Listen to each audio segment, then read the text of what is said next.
হাদির উপর গুলিবর্ষণ কোনো বিচ্ছিন্ন ঘটনা নয়, এই ঘটনায় জড়িত এবং মদতদাতাদের খুঁজে বের করতে হবে, এমন দাবি উঠে এসেছে শহীদ মিনারের সর্বদলীয় সমাবেশ থেকে।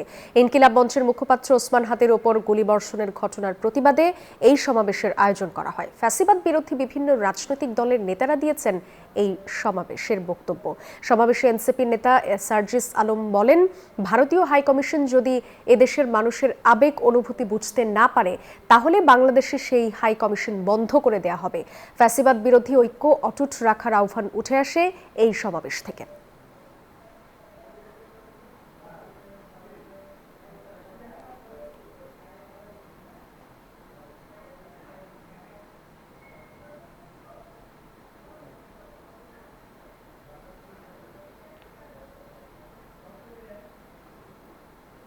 ভারত যদি মনে করে ওসমান হাদির খুনিদেরকে ভারতে আশ্রয় দিয়ে এই বাংলাদেশের সাথে তাদের কোনোদিন সম্পর্ক স্বাভাবিক হবে, এই বাংলাদেশে এই হাদিরা বেঁচে থাকতে কোনোদিন সেই সম্পর্ক স্বাভাবিক হবে না।